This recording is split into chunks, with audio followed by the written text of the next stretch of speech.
इस समय आप जो 5 तस्वीरें देख रहे हैं वो चार धाम यात्रा से हैं, जहां श्रद्धालुओं की भारी संख्या उमड़ रही है। अब तक यात्रा के दौरान कई लोगों की मौत भी हो चुकी है, लेकिन श्रद्धालुओं की संख्या कम होने का नाम नहीं ले रही। इसी के चलते अब सीएम धामी ने ऑफलाइन रजिस्ट्रेशन 2 दिनों के लिए बंद करने का निर्देश दे दिया है। 5 तस्वीरों में आप देख सकते हैं कि कैसे भक्तों में उत्साह है। यमुना घाटी में कारोबारियों ने यात्रा में अव्यवस्था को लेकर प्रदर्शन किया। हालांकि प्रशासन हालातों पर नजर बनाए हुए है। मुख्यमंत्री ने गुरुवार को राज्य सचिवालय में चार धाम यात्रा व्यवस्थाओं की समीक्षा की।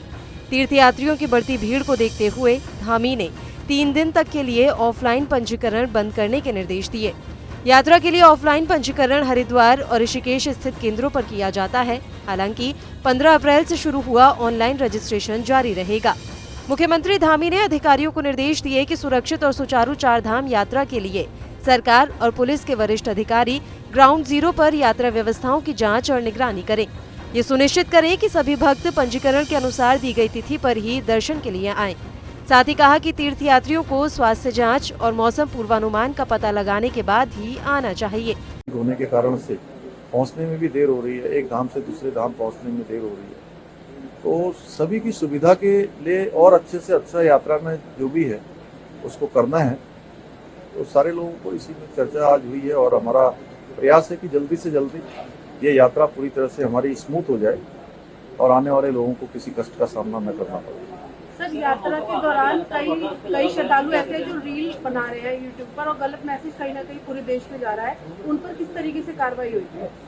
नहीं, देखिए, उस पर कुछ गाइडलाइंस हमारी जो बद्री केदार मंदिर समिति है, चूँकि चारों धाम बद्रीनाथ केदारनाथ मंदिर समिति के हमारे अंडर में आते हैं, 2 धाम अलग से भी आते हैं, तो उनको ही उस पर व्यवस्था करनी है और सरकार जो भी अपेक्षित उसमें सहयोग होगा एडमिनिस्ट्रेटिव दृष्टि से वो करेगी। सर, वीआईपी दर्शन भी खत्म किए गए हैं ताकि लोगों को दिक्कत ना हो, और भी कोई और निर्देश भी आपने दिए हैं कि और व्यवस्थित हो पाए? पिछले दिनों चूंकि एक 15 दिन का एक हम लोगों ने निवेदन किया था अन्य राज्यों से भी सबसे कि चूंकि शुरू के दिनों में अत्यधिक संख्या होने के कारण से जो इस प्रकार के अतिथि आते हैं, तो उसके कारण से यात्रा में कोई व्यवधान न हो, सामान्य जो तीर्थयात्री हैं श्रद्धालु उनको परेशानी न हो, थोड़ा उसको और बढ़ाया है।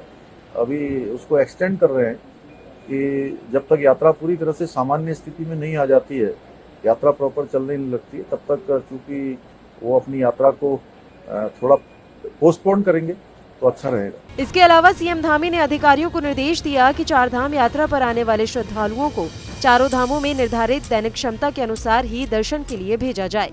यात्रा के लिए पंजीकरण होने के बाद ही भक्तों को चेक पॉइंट से आगे जाने की अनुमति दी जाए। परिवहन विभाग, राजस्व विभाग और पुलिस विभाग संयुक्त रूप से चेक पोस्टों पर चेकिंग करे। अगले 3 दिन तक ऑफलाइन रजिस्ट्रेशन बंद कर दिया जाए। चार धाम के सभी मार्गों के प्रवेश बिंदुओं और विकास नगर, यमुना ब्रिज क्षेत्र, धनौल्टी, सुबाखोली में कड़ी चेकिंग की व्यवस्था सुनिश्चित की जाए। धामी ने वर्चुअल माध्यम से रुद्रप्रयाग, चमोली और उत्तरकाशी जिलों के जिलाधिकारियों से यात्रा संबंधी विभिन्न व्यवस्थाओं की जानकारी भी ली। बुधवार शाम तक 3 लाख से ज्यादा तीर्थयात्री चार धाम के दर्शन कर चुके थे, जिनमें 1.5 लाख केदारनाथ धाम, 70,433 यमुनोत्री धाम, 63,078 गंगोत्री धाम और 45,637 बद्रीनाथ धाम के दर्शन कर चुके हैं। चारधाम यात्रा के दौरान जब भारी संख्या में श्रद्धालु पहुंचे तो जाम लग गया। यहां ऐसी स्थिति बन गई थी कि 12 मई को उत्तरकाशी पुलिस ने लोगों से यमुनोत्री धाम की यात्रा नहीं करने की अपील की थी। इसके बाद ट्रैफिक के हालातों को काबू में लेने के लिए वाहनों को रोकना शुरू किया गया।